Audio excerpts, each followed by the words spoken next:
Hi everyone and welcome to another episode of Don't Waste Your Money. In these videos I go through those products that really just aren't for me. There's nothing really wrong with them, but I don't personally like them. There's those products that are obscenely expensive and so not worth the money, and there are better alternatives out there. And there are also those products that I just think they seem unfinished. They needed to stay longer in the lab.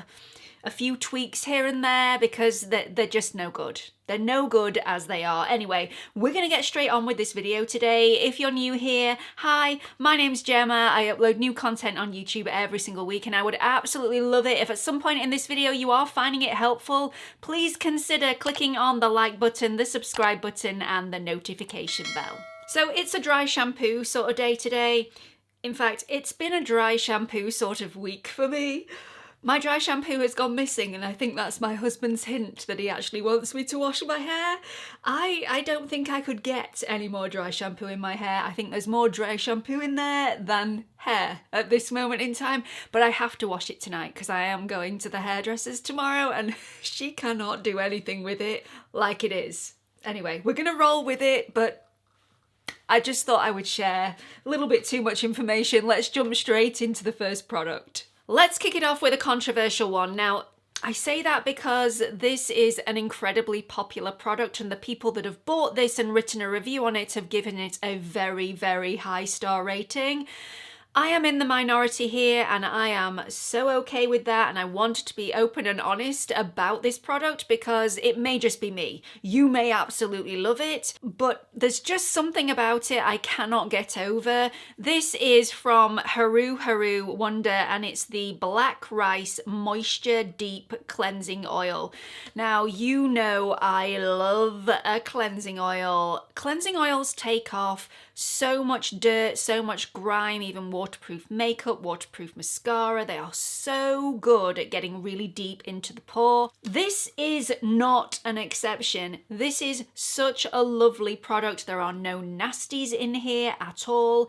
Beautiful ingredients. However, there is one ingredient in here that does not agree with my eyes, and with it being an oil cleanser, if you are using it around the delicate eye area, which I always do for an oil cleanser, I need to be able to use this around that area and not have my eyes stinging, and this really makes my eyes sting if it gets in my eyes, and not just whilst I'm using it. For probably half an hour afterwards, I get that stinging sensation, and it is not pleasant. I recommend an alternative to this, and that is the Purito Green Cleansing Oil.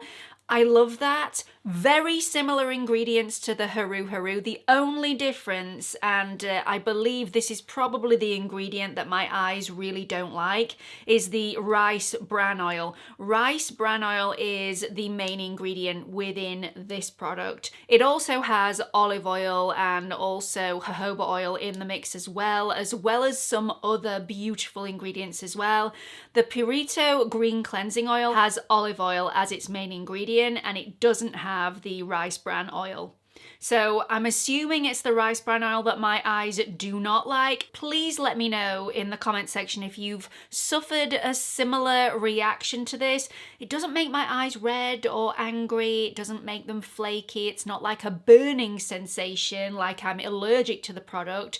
But if it gets in my eyes, it's a problem. It's a real problem. I'd just rather put away the risk. So as you can see, I've really persevered with this. A lot of the product has gone, but yeah, I need to stop. There are other alternatives out there that I prefer. The next product was a flop for me. I think these need a little bit longer to get to where they need to be. I don't think these should have been released when they were released. And they're really affordable, so I was even more disappointed when I didn't like them. Now, I say I didn't like them. I tried the first one and loved it. And then I tried a different shade and thought, is this even the same product? Because it's just not consistent throughout the shades. There's slightly different formulas. I don't think they're supposed to be, but some are drier than others. And I don't like that. I want a range to be consistent, so if I fall in love with a particular shade, I can get that product in multiple shades and love every single one, and that just was not the case for these. These are from NYX, and they are the Smooth Whipped Lip Cream. Disappointed. So I have 3 different shades on the back of my hand. I've swatched them for you. So I have the shade Cheeks on the left, then in the middle we've got Kitty Belly, and then Latte Foam on the right. As you can see, the Latte Foam looks drier in consistency than the shade in the middle, Kitty Belly, and the one on the left, Cheeks. I don't know what's going on with this shade. So the first shade that I tried was Kitty Belly, and I absolutely loved it. The pigmentation was there. It was smooth. Even though it was whipped, it felt creamy. It didn't feel drying. Then I tried Cheeks, which is the fairer shade, which I actually thought was going to be my favourite. And this was very, very patchy on my lips. Some of the pigment showed up, some of it didn't. It was still really creamy and felt quite hydrating. Then I tried the shade Latte Foam, and this was the one that seriously disappointed me because it felt whipped, and I really don't like a whipped consistency to begin with, which is why I thought I wasn't going to like these. It felt dry whipped. This feels like this is going to dry out in a few weeks' time and I'm not going to be able to use the product anymore. It feels like a matte product, even though it's not really matte. It's supposed to be really quite creamy and airy and feel very lightweight on the lips. This one didn't do that for me, so I'm not quite sure where I'm going wrong. Has anybody else had problems with these products? I really wanted to love them, but there are other alternatives. If you've tried these and you thought, oh, I really don't like them, there are other alternatives on the market. The one that really springs to mind is this one from Revolution. This is the IRL Whipped Lip Cream. This does what it says it's going to do. It is smooth, it is creamy, it doesn't go dry on my lips. There's always going to be that hint of possibility that with a liquid lip it's going to feel drying after a certain amount of time. I didn't get that with this, and the colour range, there are some beautiful nude shades within this range. I just think it's just awesome. It's really, really beautiful. So if you are after a liquid lip that is affordable, that feels creamy, doesn't feel heavy on the lips, and has a great shade range, the Revolution product is the one that I would go for. I'd give the NYX Smooth Whip a miss. Moving on, and I have to psych myself up for this. I don't know whether I'm going to get any backlash on this, but I do not see the point in this product. I don't know why anyone would buy it, because to me, it does nothing. It does absolutely nothing. It's from Summer Fridays, and it's the Sheer Skin Tint. Now this says you can get up to light coverage. It also says it's buildable. This is not buildable. This gives a sheer tint. That's what it says it's going to do, so I'm not mad at it at all. However, when it says you can get up to light coverage with this, this feels really awful on the skin if you try and build it up. It's a one-trick pony. It's very sheer coverage. This doesn't cover anything. It doesn't cover any redness. It doesn't cover any imperfections.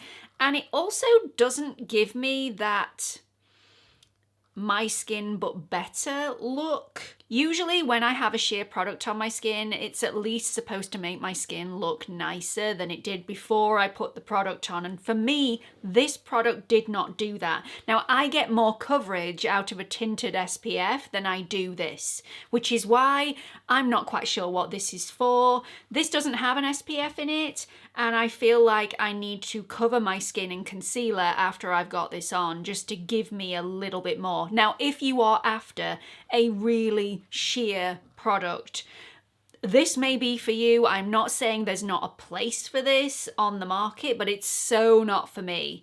For the price of this, I do not understand why. So the swatch on the left is the Summer Fridays Sheer Skin Tint, and to be fair, this is the perfect colour match for me. So if you are my shade twin and you're wanting to give this a go, I am the shade 2 within the range. However, over here we have a swatch of my preference. This is the alternative that I prefer, Head and Shoulders over the Summer Fridays Sheer Skin Tint, and it is the Kosas Tinted Face Oil. I love this, and I am the shade 3.5, and that is the second swatch. I just prefer this because it is equally as lightweight on the skin. It gives you that beautiful glow to the skin, but it's more versatile because this is actually buildable and gives more coverage. So if you're after super sheer, the Summer Fridays is a beautiful formula. I'm not knocking it, it's very well put together, just nowhere near enough pigment to make it anywhere worthwhile for me. The Kosas, equally as beautiful and just more versatile. Okay, deep breaths. Where to start? Okay, so firstly, I bought all 3 of these eyeshadow palettes when they first were released, and I'm not disappointed that I have these in my collection. However, there is a big but. These are obscenely expensive for what you get. I am disappointed with the shadow selection, not the shades, but the shadows themselves, and also the packaging offends me. It's cardboard, it's chunky, it's bulky, it's unnecessarily large. I just don't understand it. It looks cheap, in my opinion, and I mean, you can completely disagree with me. It's only my opinion, but seriously disappointed for the price that I paid. I'm talking about the Pat McGrath limited edition Love Collection palettes. Now, I did say I bought all 3. This one is my personal favourite. It's got all 6 mattes in there and they are beautiful to use. This is called Velvet Liaison. I then have the palette Iconic Infatuation, which is more of a cool tone pinky palette. Equally as beautiful, but my favourite is the all matte palette. And then I've picked up Sublime Seduction. This is more of a neutral, warm toned palette, and I have this on my eyes today. Now, let me just show you the fact that these just don't look like they fit the actual case of this. It just... why is it this bulky? I just don't know. You get a lot of space around each and every pan, and it does not need to be this large. If I wanted to take this on holiday with me, it takes up a lot of space. It's just unnecessary. I'm also disappointed with the shadow selection. So usually when you're paying this price point for 6 shadows, especially with Pat McGrath, she has some beautiful shadows. She has some really special formulas, some monochromes, some duochromes. You don't get any of that within this palette or any of the palettes. The shadows that you do get are beautiful, but there's nothing more special in here than you can get from Natasha Denona's palettes. And the Natasha Denona mini palettes are a fraction of the cost. Yes, you get less product, and yes, you get 1 less shadow to select from.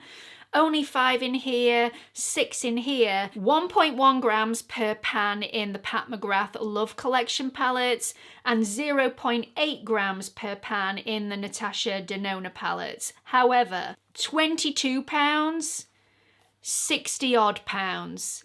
There is no comparison, and you're getting a very similar formula. If these were more special, I will be shouting from the rooftops about these. If they just brought the price down a little bit. I just think she's overpriced these, and I am a little bit sick of overpriced palettes with nothing special inside, and these, there's nothing special inside. They're beautiful and everything, but I'm not blown away by these. I would rather buy a Natasha Denona palette with like 12 shadows in, or however many shadows there are in there. I think there are 15 shadows for the same price point as 6.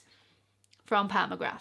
Moving on, this next product I've just done a full-blown review on. However, when looking back at the edited footage, I was really kicking myself that I didn't drill home how disappointed I was with the level of coverage, how this is such a beautiful product, but it's not going to suit everybody, so I thought I would do a better job in this video. This is from Givenchy and it's the Prism Libre Skin Caring Concealer.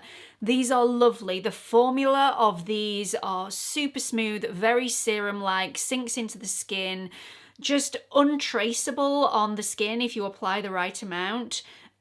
Effortless, just effortless to apply, and they feel really cooling and calming underneath the eye. However, the coverage of these, if you are after anything but light coverage, these can be built up to light medium coverage, but I would say that is your lot. You're going to be disappointed if you have dark under eye circles like me.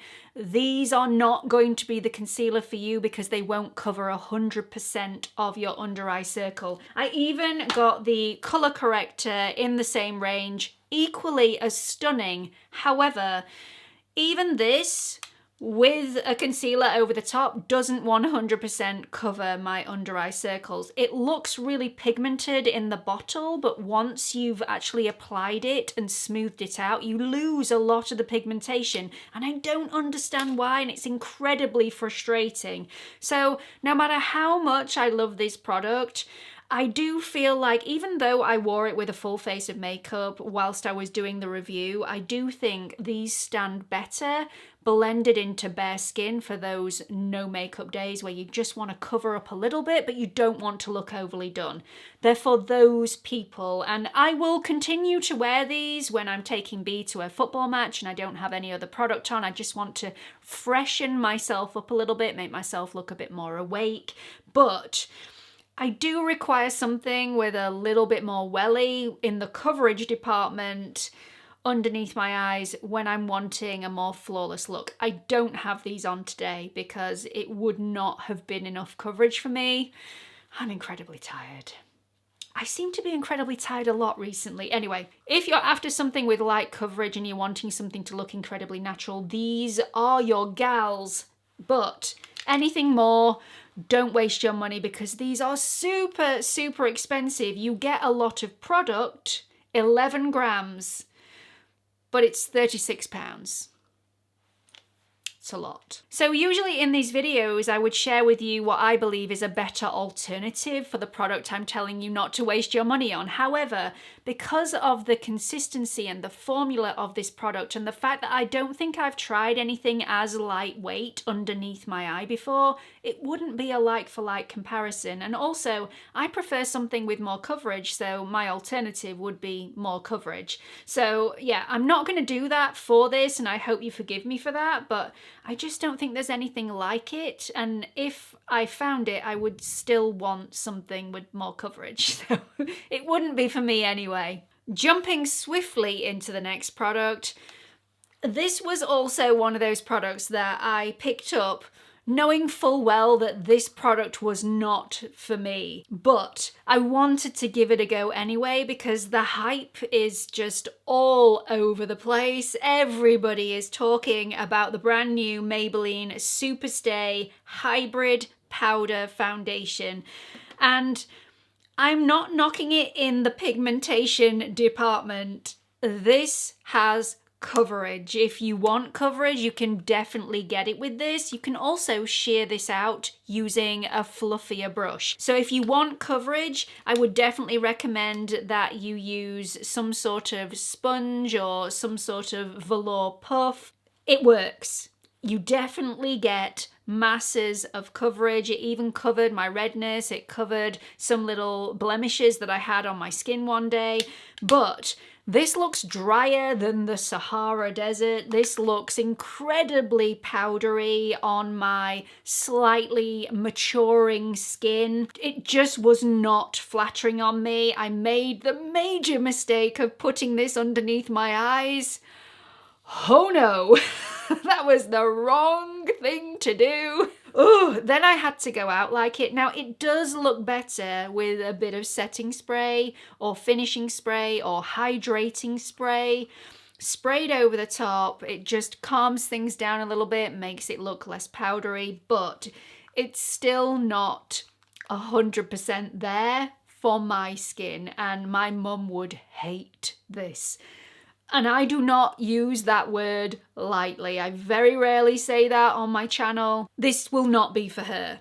Definitely not. This tends to sit in fine lines and wrinkles, and it doesn't last all day. Even with a setting spray on over the top, I found that this came off my chin area, the end of my nose, so I ended up with a little bit of patchiness, a bit of cakiness around the corners of my nose, and also because it had rubbed off and because of the high levels of coverage that you can achieve with this if you want to, looked a little patchy. This is great if you're in a fix and you're wanting to apply your makeup super fast, because it can be done, but I do think there are better alternatives out there. My preferred alternative is the L'Oreal Infallible 24-Hour Fresh Wear Foundation in a powder, and the reason I prefer this is because you can get a similar level of coverage.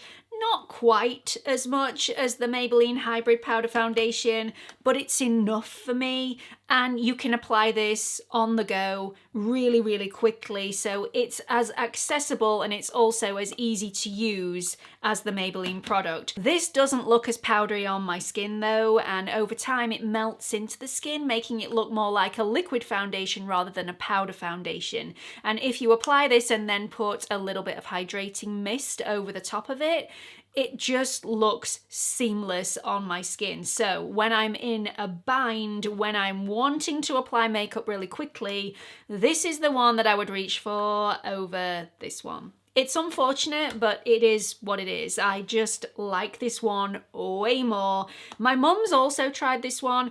It wasn't her favourite, but it's definitely one of those products that is versatile and also really convenient. And the final product in this video goes to Revolution Pro. This is the Goddess Glow Cream Contour and Bronze Wand. And I get what they're trying to do here. They're trying to make this a little bit like the Charlotte Tilbury contour wands, which I absolutely love. I have it in the shade Light and swear by it. I think it's beautiful, although it dries down a little bit too quick for me. These, I don't understand the shade range. So I have the shade medium, but I also swatched the light shade in store and thought it looked like a diarrhea sort of brown shade. It was very yellowy on the undertone, which I just thought would make me look like I'd got some sort of bruise on my skin. Unfortunately, the shade medium also has a very yellowy, greeny undertone to it as well.